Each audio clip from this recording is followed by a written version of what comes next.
Hello, sixth grade. Today we're going to talk about variables and experiments. We're on our scientific method unit. We're going to learn about what scientists change or vary in an experiment. The two big vocabulary words we're going to learn about today are independent variables and dependent variables.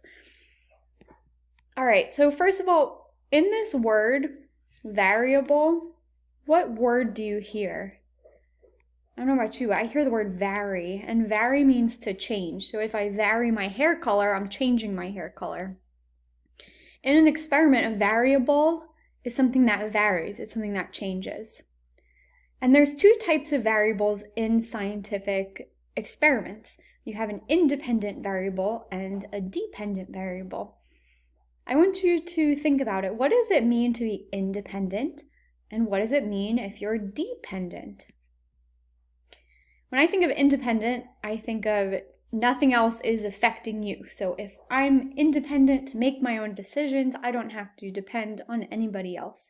I'm an independent adult because I make my own money and I only rely on myself. Whereas when I was a kid, I was a dependent. I was dependent on my parents because I didn't have a job, I couldn't make money. Think of, in social studies, the United States earned their independence from Great Britain. We are no longer controlled by Great Britain. We are independent. We celebrate Independence Day. We have nothing to do with them, nothing to do with Great Britain anymore. Okay, so here we go. Independent variables are things that the scientist changes to test whether or not it affects something else. And a dependent variable it depends on this one. What changes in response. And this is what the scientist measures to get the results of a lab.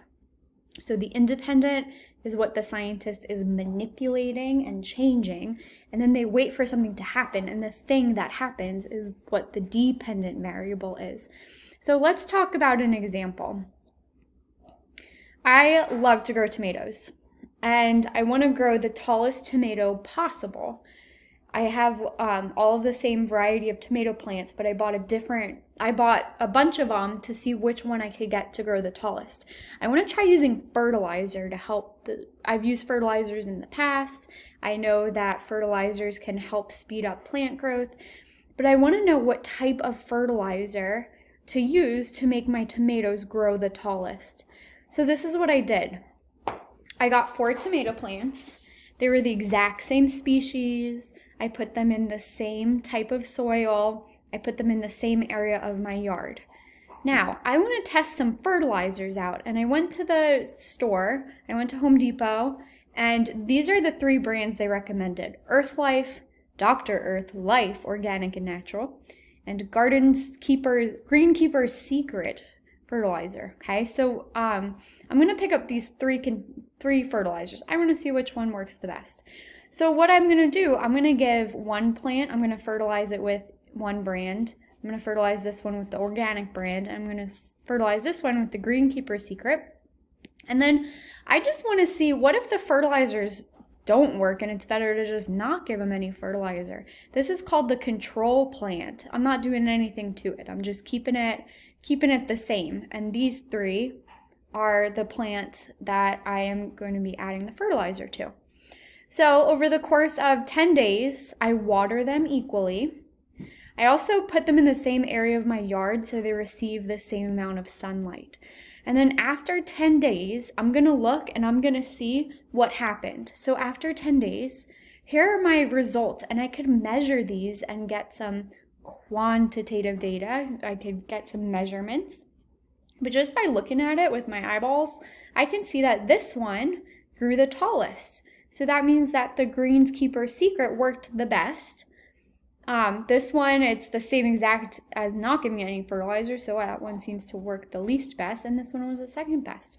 So these are my results. So from these results, I can say, okay, I'm probably going to keep using Greenkeeper Secret fertilizer brand because it helped my tomatoes grow the best. So what does this have to do with variables? Let's look at it. The independent variable. When I set up my experiment, I was testing different types of fertilizer. That's what I'm changing. That's what I'm manipulating, were the different types of fertilizer. So I could say that the independent variable in this case was the type of fertilizer used.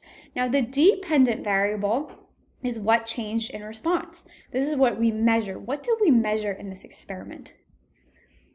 We measured the plant height. Those were our results. So the dependent variable is what changed in response to these three types of fertilizer.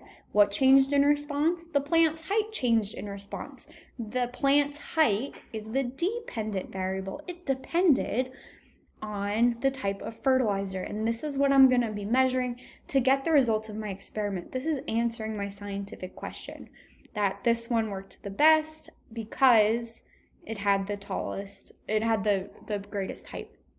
All right, so let's try another example.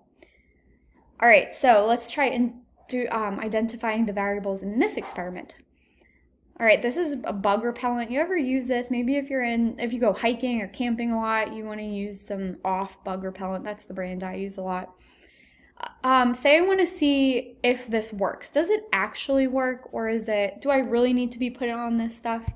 So what I could do, I could take the bug repellent, I could spray it on one arm, and then my other arm not spray it at all. And then after 2 hours of hiking, I can go and I could count the number of bug bites.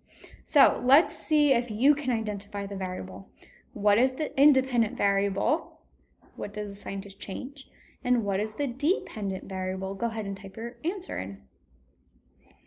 For this one, the independent variable is whether or not you had bug spray on. So one arm had the spray and one arm didn't. That's what the scientist changed. What's the dependent variable? What changed in response to whether or not we had bug spray on? I measured the number of bug bites. That's my dependent variable. Whether or not we had bug spray on affected how many bug bites I got. It's like a cause and effect relationship. You can think of it. All right, we're going to return to the synchronous session now. If you finish early, you can just hang tight until the timer reaches 0. In our synchronous session for the rest of class, we're going to do some practice identifying independent and dependent variables.